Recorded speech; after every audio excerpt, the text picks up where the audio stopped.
News আৰম্ভণিতে মিমাং বদতিত গুলি চালনা কৰা 4 অৰুণাচলীক চিনাক্ত কৰা হৈছে। অসম আৰক্ষীয়ে চিনাক্ত কৰিছে গুলি চালনা কৰা 4 অভিযুক্তক। অসমৰ ভূমিত হিমে বস্তিৰ 4 জনে কৰিছিল গুলি চালনা। মিমাং বদতিত গুলি চালনা কৰা 4 অৰুণাচলীক চিনাক্ত কৰা হৈছে। অসম আৰক্ষীয়ে চিনাক্ত কৰিছে গুলি চালনা কৰা 4 অভিযুক্তক। অসমৰ ভূমিত হিমে বস্তিৰ 4 জনে কৰিছিল গুলি চালনা। 4 অভিযুক্তৰ নাম ঠিকনা অৰুণাচল আৰক্ষীক দিছে অসম আৰক্ষীয়ে। 4 অভিযুক্তক কৰায়ত্ব কৰি অসম আৰক্ষীক সমঝাই দিবলৈ দাবী। যিকোনো সময়ত অসম আৰক্ষীয়ে গ্ৰেপ্তাৰ কৰিব 4 অভিযুক্তক। অসম আৰক্ষীয়ে গোচৰ ৰুজু কৰি অব্যাহত ৰাখিছে তদন্ত। হিমে বস্তিৰ 4 অভিযুক্তৰ বিৰুদ্ধে ইতিমধ্যে মিমাং বদতিবাসীয়ে দাখিল কৰিছে এজাহাৰ। হিমে বস্তিৰ আৰক্ষী বিষয়া নীৰৱ নোমলে কাংকুৰ চক্ৰ বিষয়া কছলি নাকেৰ বিৰুদ্ধে দাখিল কৰিছিল এজাহাৰ।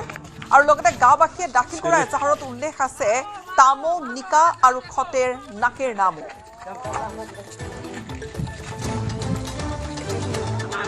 যে ধেমাজি জিলাৰ মিংমাং পঞ্চায়তৰ বদতি গাঁৱত যিটো ঘটনা সংঘটিত হ'ল, তাত অৰুণাচলৰ 4জন ব্যক্তিয়ে বদতি গাঁৱৰ ৰাইজৰ ওপৰত গুলি চালনা কৰাৰ যিটো ঘটনা হ'ল, এই ঘটনা সম্পৰ্কত ইতিমধ্যে অসম চৰকাৰে এটা কেছ ৰেজিষ্টাৰ কৰিছে। কাৰণ ঘটনাটো অসমৰ মাটিত হৈছে। এইটো কোনো বিবদমান এৰিয়া বা ডিছপুটেড এৰিয়াত ঘটনাটো ঘটা নাই। যিখিনি ক্লিয়াৰলি আমাৰ ৰেকৰ্ড মতে অসমৰ মাটি হয়, অসমৰ ভিতৰত ঘটনাটো সংঘটিত হৈছে আৰু হিমে গাঁৱৰ 4জন ব্যক্তি ইয়াৰ লগত জড়িত। এই 4জন ব্যক্তিৰ নাম ঠিকনা ইতিমধ্যে আমাৰ অসম পুলিচে অৰুণাচল পুলিচক দিছে যে তেওঁলোকক আমাক হস্তান্তৰ কৰিব লাগে। অসম পুলিচে যিহেতু কেছ ৰেজিষ্টাৰ কৰিছে, পৰৱৰ্তী সময়তো তেওঁলোকক অসমৰ ভিতৰত য'তে নাপায় তেওঁলোকৰ বিৰুদ্ধে যিহেতু গোচৰ আছে গ্ৰেপ্তাৰ কৰিব।